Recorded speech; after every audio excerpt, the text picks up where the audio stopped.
For those of you that might be from Gainesville or other parts of South Florida, we welcome you for participating in our seminar series today. We have a very special guest. So we have Dr. TREC Byerlee. He's originally from South Australia, from a sheep and wheat farm, and has dedicated his career to agriculture in developing countries as a teacher, researcher, administrator, and policy advisor. He has lived and worked for a total of 20 years in 3 major developing regions in Africa, Asia, and Latin America. In 2019, Dr. Byerlee was named by Queen Elizabeth's birthday honors list as an officer of the Order of Australia. He has held senior positions at Michigan State University in their International Maize and Wheat Improvement Center in Mexico and South Asia, and in the World Bank, where he worked as lead economist, world strategy and policy. He finished his career in the World Bank by co-directing preparation of the bank's flagship 2008 World Development Report on Food and Agriculture, the first in agriculture since 1982. Since leaving the World Bank, he has continued working with a number of international organizations with an emphasis on investing in agribusiness, large-scale farming, and intensifications in land use. He served as chair of standing panel on impact assessment of the CGIAR Science Council from 2009, and member of the chair of the Technical Advisory Committee of the Global Agriculture and Food Security Program 2012-17. He was elected a fellow of the Agriculture and Applied Economics Association in 2004, is vice chair of the International Food Policy Research Institute, and is an adjunct professor in the Global Human Development Program at Georgetown University. Dr. Byerlee has a PhD in agriculture economics from Oregon State University and an honorary degree from the University of Alde. So thank you, Dr. Byerlee. We're looking forward to your presentation. Okay, thank you very much, Trent, and thank you for everybody for joining. Let me just put up my presentation here. Does that go up? Yes, that's up. We can see it. Yeah, okay. And I hope that I will have a chance to meet many of you, at least those of you who are in Homestead.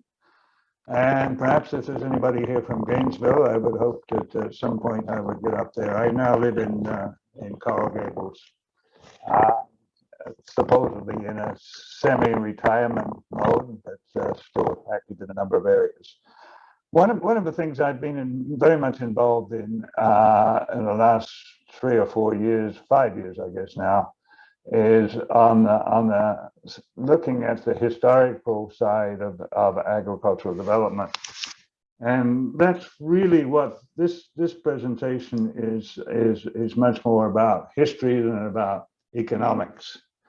And I got involved in that in about 5 years ago when I was asked to look at the history of this center, CIAT, the International Center for Tropical Agriculture, based in Colombia, one of the CGIAR centers, and recognized that they really didn't have any sense of their prehistory. They hadn't established where they came from and why they were set up. And in the process of looking at that prehistory of CIAT, I recognized that this other center on the left, which is Cartier, based in Turrialba, Costa Rica, is the Center for Tropical Agriculture Research and Education, very similar name. That was a first cousin of CIAT in terms of their ancestral lineages. And it was fairly easy to do that in Washington because I was living quite close to the National Academy of Sciences and the Organization of American States. They both had archival sources that were fairly easily accessible and provided a good background to their ancestry. And in the process, I also unearthed a couple of deceased ancestors One is the Tropical Plant Research Foundation, which was based in Washington, set up in the 1920s, and another one, the Tropical Research Center in Guatemala. And all these four centers were quite intimately linked in terms of their origin. And that's what I'm going to talk about today. I'm not going to talk about other activities which I think are relevant but not linked to this group of centers. And one is and especially if you have an interest in the English-speaking Caribbean, there was a very important Imperial College for Tropical Agriculture, which was set up about the same time in the 1920s, but not linked in any way, as far as I can see, to these others in Latin America. And also, I must say that I need to do more work, especially now I'm in Florida, in establishing the links between these centers and what was happening at the University of Florida. We set up a Center for Tropical Agriculture in 1965, and then your own center, which is here in Homestead. So I'll talk a little bit about that, but there's still quite a bit of work to do on that. Okay, so I guess if there's any economics in this is to recognize that in the 1920s, there was a series of efforts to establish what they would call then pan-territorial central research institutes in the tropics. And they had a strong economic rationale to improve the efficiency and scale of agricultural research in the tropics, is generally regarded as underinvestment in the agricultural sciences in the tropics. And a center of excellence in research that could be relevant to many countries, and especially small countries, and improve the overall efficiency of research.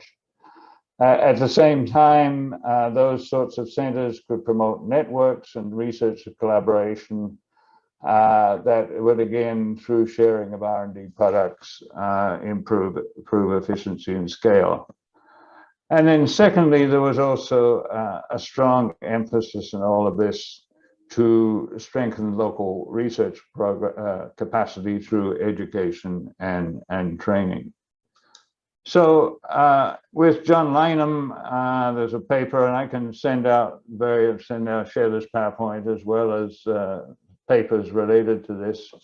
But you had a series of initiatives in the 1920s, and we've classified these into three streams. There's the USDA cooperative research programs, which started within the US, linking up with state universities.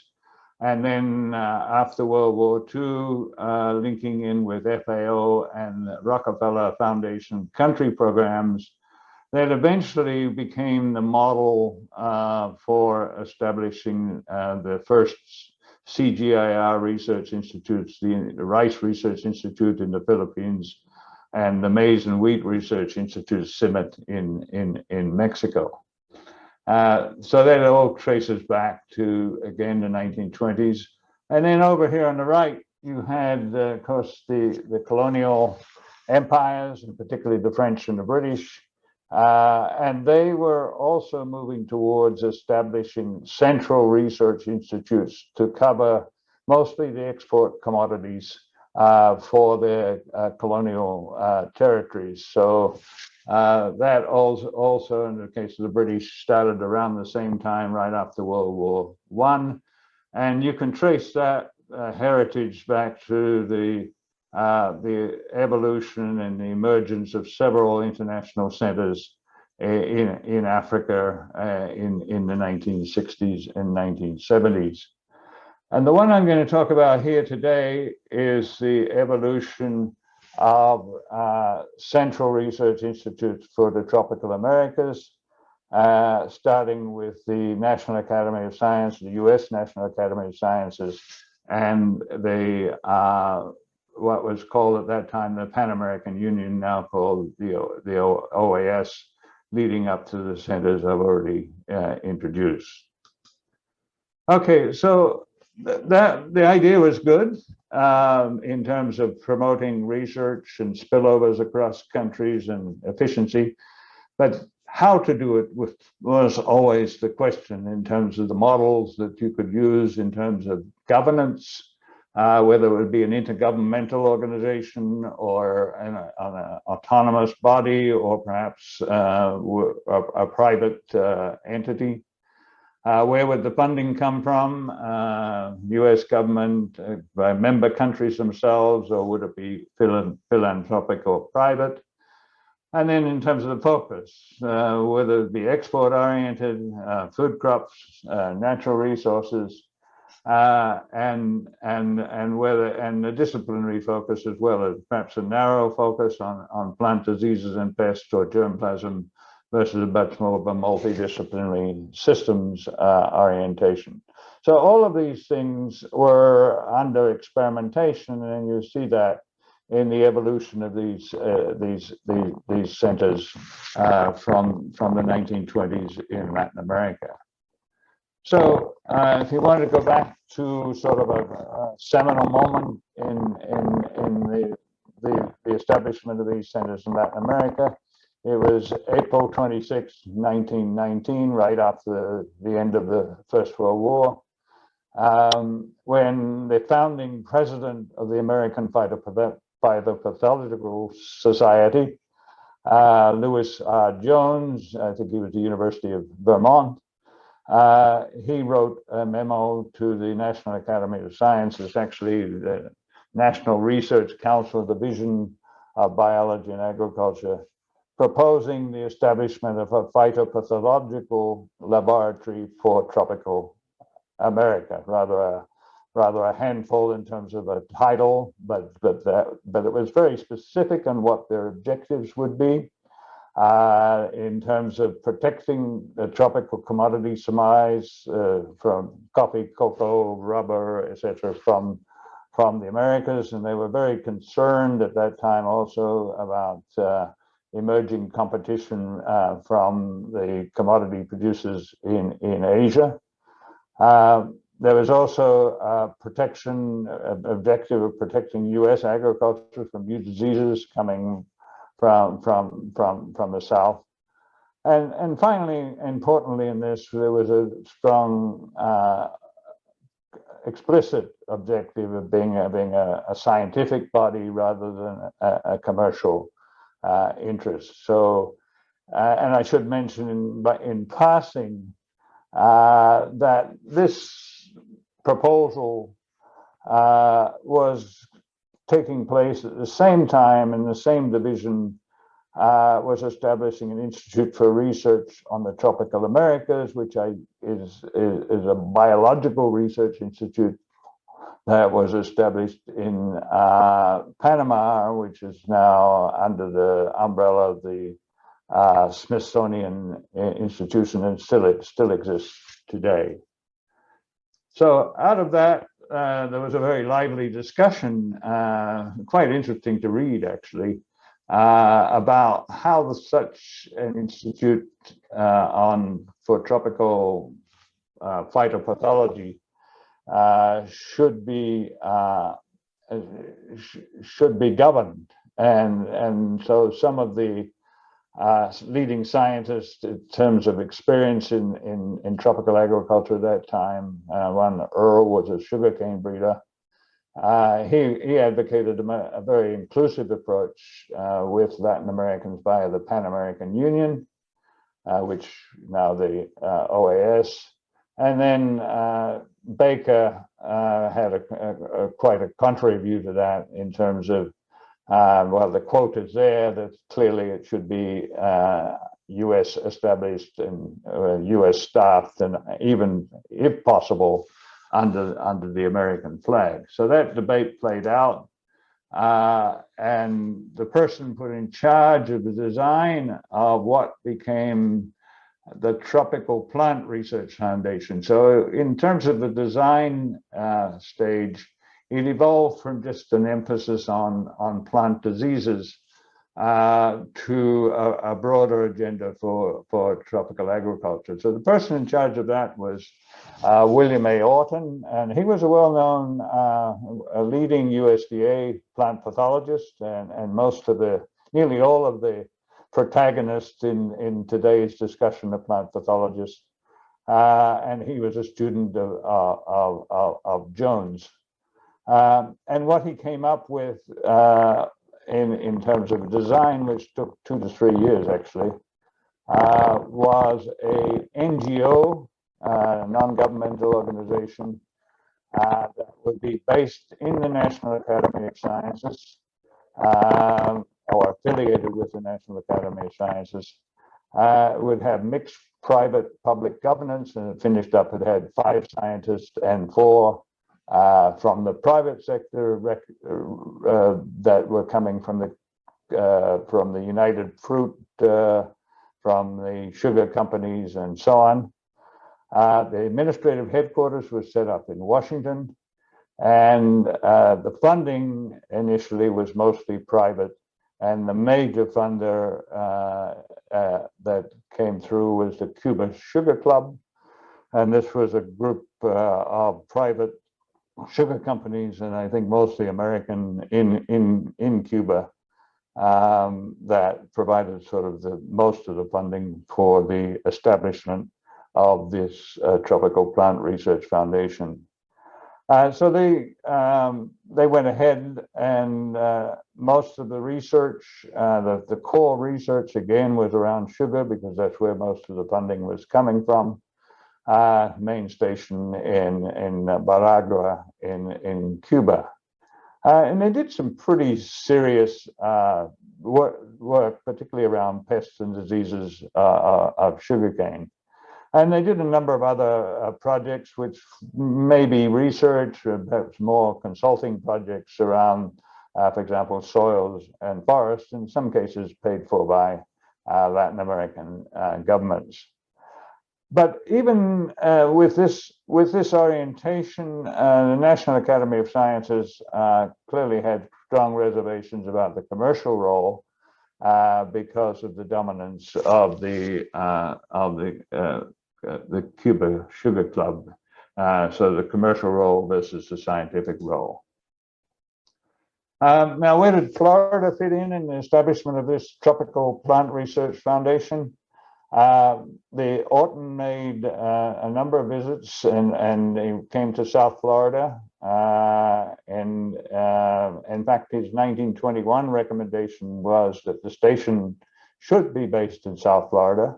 And the rationale for that was the USDA substation for plant introductions was for tropical plant introductions, David Fairchild and Wilson Popenoe and so on. That was based here.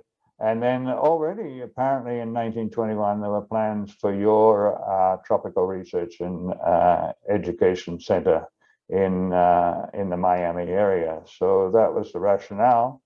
But by 1923, the idea of being based in Florida had been dropped, and I think largely because of the funding issues. They had to go where the funding was, and they finished up in the main station was in Cuba, with sort of a headquarters in Washington. And in 1923, in fact, they clarified that this was not to be linked to the University of Florida except for training. There may have been some sensitivities there that I haven't discovered as yet. Okay, so, but as this evolved over time, it was clearly Orton had a vision for a broader role for the Tropical Plant Research Foundation. And he was became a technical advisor to the Pan American Union. And he set up a committee on establishing a tropical graduate school for Latin America. So he was already reaching out and trying to broaden the agenda and involve Latin Americans. And the person that we worked with very closely in this was Carlos Chardon, who was another quite successful plant pathologist on sugarcane in Puerto Rico. and with Chardon, they proposed and they agreed that the graduate school would be located in Puerto Rico, and then that would be supported by Cornell University. This Chardon was a graduate of Cornell, so there's the obvious connection there. And then Chardon also went on and in help with Orton organized the first Pan American Conference on agriculture in 1930.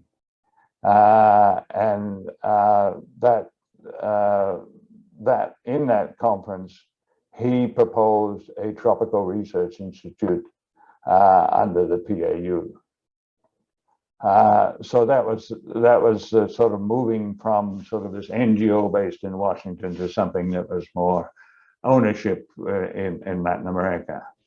Now, all of this came to an end in the early 1930s with the Depression, the death of Orton, and then the lack of funding. The Tropical Plant Research Foundation actually ceased activities as well. However, it ceased the idea of a tropical agricultural research center under the umbrella of the Pan American Union was kept alive in Washington, and particularly by Chardon's brother-in-law, who was Jose Colon. And by the late and Colon was in charge of agriculture essentially for the PAU. And by the late 1930s, there was 1937, the beginning of an effort to revive the Tropical Plant Research Foundation, but under the umbrella of the Pan American Union. So Henry Wallace was the Secretary of Agriculture at that time, and you recall him as being the founder, pioneer, very interested in agricultural research. And he took up the mantle of establishing the Pan American Tropical Institute. And it was clear, though, he had in mind, they talked about complementary crops, which is crops that essentially didn't compete with US crop production. So tropical commodities, essentially. At that time, there was a growing recognition of the Latin American sensitivities to US private funding, particularly coming from companies like the United Fruit Company. And when the United Fruit Company was becoming the icon of sort of American capitalist imperialism in Latin America. So they went to the Rockefeller Foundation for funding, but without success. Whoops. Okay, so so they were still looking for funding, and then World War II came along, and you had a real urgency for establishing this center because of the supplies of rubber and other commodities dried up from Asia. And so they received a grant from the US government, an Office of Inter-American Coordination under Nelson Rockefeller. And this was an office that was really to help bring Latin American countries onto the side of the Allies in World War II. They got the startup grant, and then they had a site selection team, which was made up of a USDA and Wilson Pocono, who was one of the plant explorers in USDA, and by this time he was in United Fruit Company. And they agreed on Turrialba, Costa Rica, as being the site, even though they had a very transparent scoring mechanism, which I was really surprised to see at that time. I think they were trying to cover up the fact that they really wanted this next to the USDA rubber station in Costa Rica. So this was a governing board, now was under Pan American Union, but the director was based in Washington. He was from the USDA. And essentially during the war, it was construction, and then the grant went to quite a nice facility in Turrialba, And at the end of the war, member funding was very small. Henry Wallace, who wasn't reselected, he was by this time vice president. He wasn't reselected by Roosevelt to be vice president, so they lost their champion. So the institute in Turrialba really turned to private funding again, and it's oriented its work towards export crops. And it finished up in practice relatively little change from its predecessor, the Tropical Plant Research Foundation. Okay, so during the 1950s, there was significant evolution of this institute. In fact, you can see from the acronym went from the English Institute for Agricultural, Inter-American Institute for Agricultural Sciences, to the ICA, the Spanish acronym, during the 1950s. And they did successfully, and I think one of the big contributions was to establish the Graduate School of Tropical Agriculture, which still exists today. They did move towards staffing and governance, better governance, and including staffing largely switched from US to Latin Americans. But they did move away from research. So the money that they were able to get came under the US .4 program, which was set up by President Truman. And this was really an extension program, and the focus then was moved towards extension education projects. So they struggled to develop a strong research capacity, and mostly it was in where their strength was in cocoa, coffee, and forestry. So meantime, the environment and focus in Latin America was shifting. In terms of Latin America, was in the 1950s, change in its economic model from export of tropical commodities to import substitution. This was against the background of growing food imports in Latin America. Even Brazil, if you can believe it, at that time was a significant food importer, except for livestock. And so you saw a shift in interest in Latin American governments from export commodities to food self-sufficiency. And along with that was a significant focus on the lowland tropics. And you got these transmigration programs, both state and private colonization programs to move people into the lowlands. And meantime, also that was congruent with sort of the prevailing paradigm in the US. You had in this period of very strong Malthusian pessimism about world food security, that population would outstrip food supply. And Latin America was seen as a sleeping giant that could really help to feed the world because of its vast areas of land. So against that background, two initiatives that I'm going to talk about very briefly here, which one is the Tropical Research Center, which was set up in Guatemala by Iowa State College. This was the Irving Melhus, and he was another student of Jones, the original protagonist in this in setting up these tropical institutes.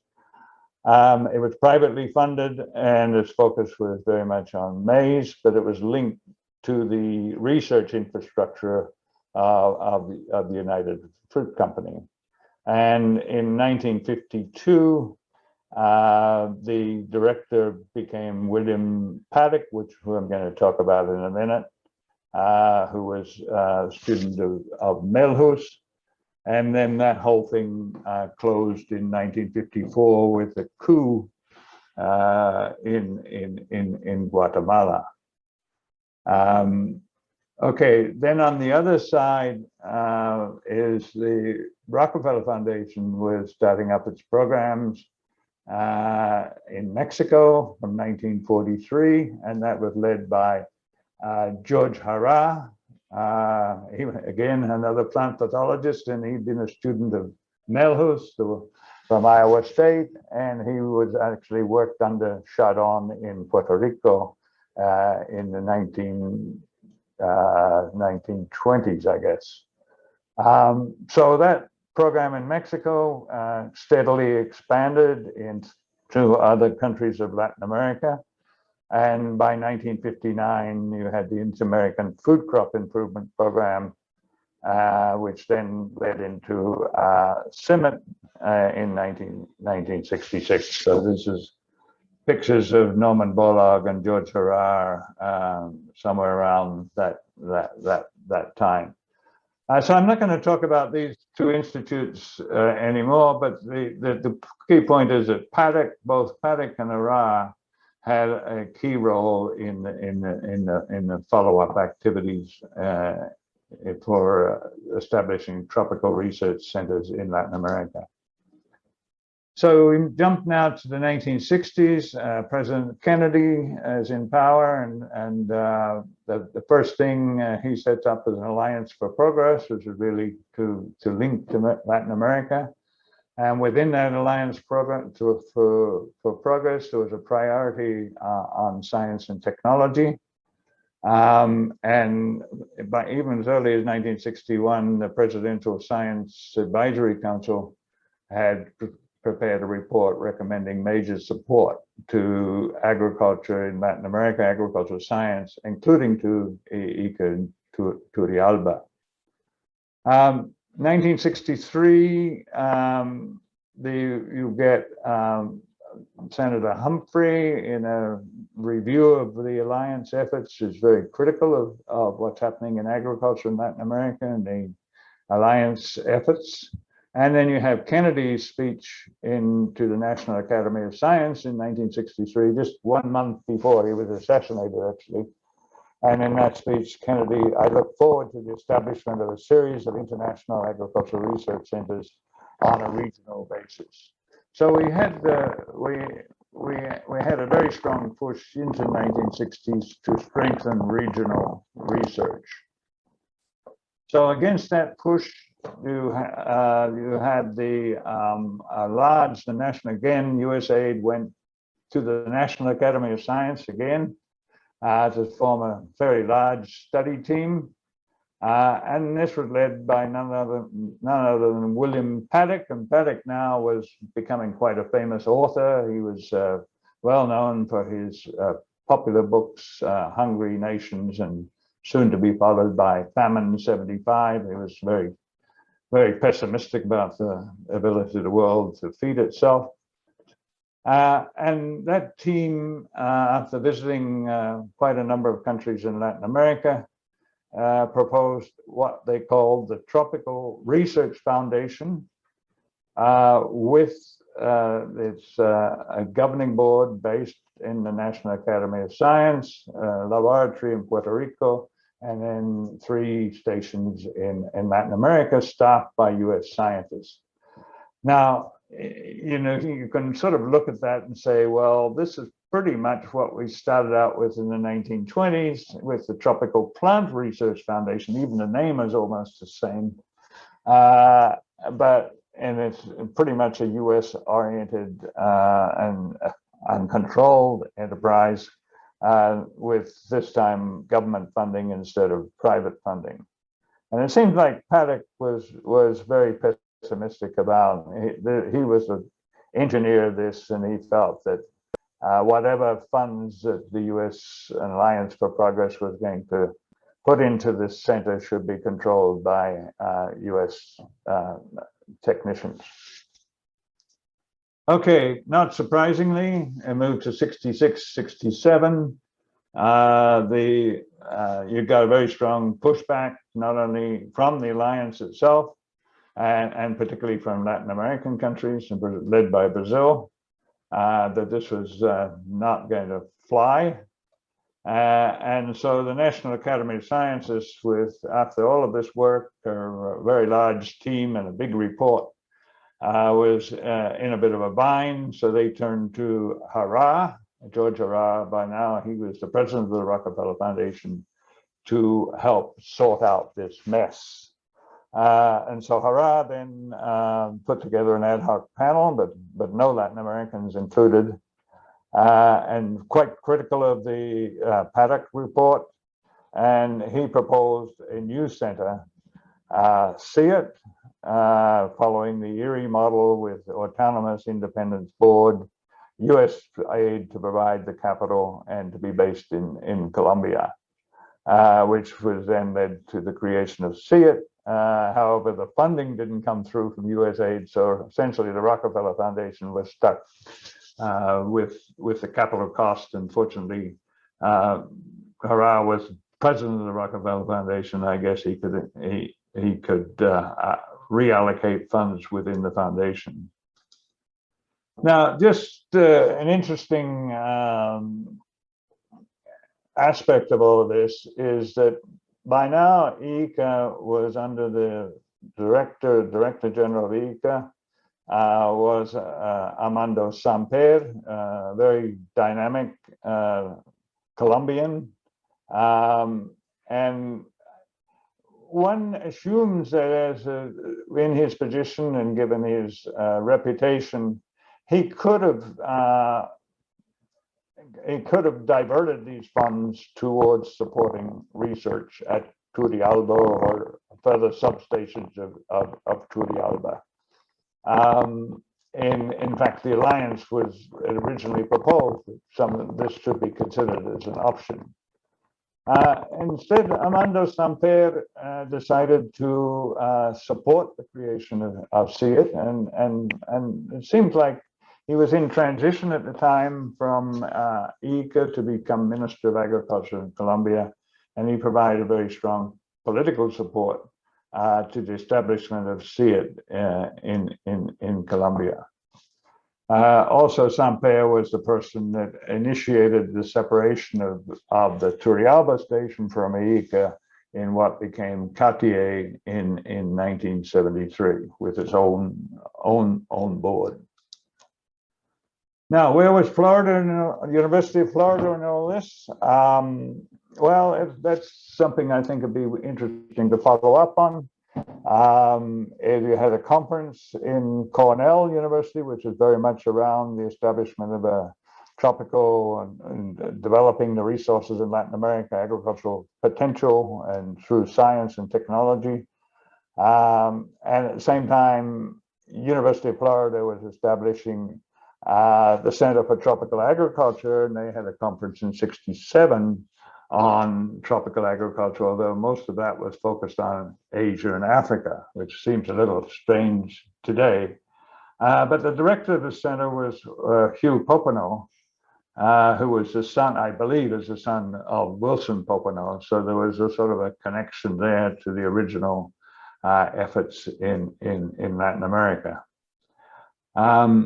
So I think this is Florida was sort of essentially setting up a sort of a competing enterprise, but exactly what happened to this Center for Tropical Agriculture at the University of Florida, I hope you'll tell me. Okay, so I think in terms of the interest of time, I'll just jump forward in terms of the epilogue of all of this. CIT in Colombia became a founding member of the CGIAR. And there was and of course that CGIAR provided fairly stable funding for the first 20 years or so. But after 1990, you had a series of funding crises, two very serious funding crises at CIT, and it moved very much towards project funding. Although it did have a success with sort of member funding, both private companies and governments, of rice R&D, which continues till today and pretty much self-sustaining. Cartier, when it was established, or even before it was established, unsuccessfully applied to the CGIAR. for membership and funding. So that didn't succeed. And member country funding continued to be very low, usually less than 10% of its budget. So they also depended on project funding. So you had essentially two centers that initially were complementary, but if you look at I'd done some analysis of keywords of their publications, and after 2000, you get a strong convergence of their programs in terms of things like landscapes, ecosystems, climate change, and so on. And then finally, obviously, this is a long and messy process that unfolded over 50 years. But the actors were really a handful of actors, and they were all very closely interconnected and knew each other very well, and leading to, I guess, a form of path dependencies, a set of actors that set in motion a certain path, a development path that resulted in these two centers that we have today. Another reflection, of course, is on sustainable funding of international public goods. That has been a challenge since these centers began in the 1920s and continues to be a challenge. And it's obviously difficult to get collective action, even for short-term priorities such as the COVID pandemic. And it's even more difficult to do that for long-term payoffs like collective investment in R&D. So this is basically an unsolved problem. The middle-income countries, most Latin American countries are middle income. They do support the CG, but most of the funding is for research in their own country. Colombia and Mexico are both big supporters of the CG, but it's very, very tied funding to their country. And finally, of course, stable funding for R&D is not easy, even at the national level, as I guess most of you know. But in the end, in terms of this vision of Center for Excellence in Tropical Agriculture, it was Brazil, through its own national funding, that developed the premier tropical research capacity, not only in Latin America, but you could argue in the world. So I want to hear from you. So I will stop there and back to you, Trent. I'm very, very happy to get feedback and also be able to fill in on some of the University of Florida mysteries. Okay, thank you very much, Dr. Byerlee. That was a great presentation.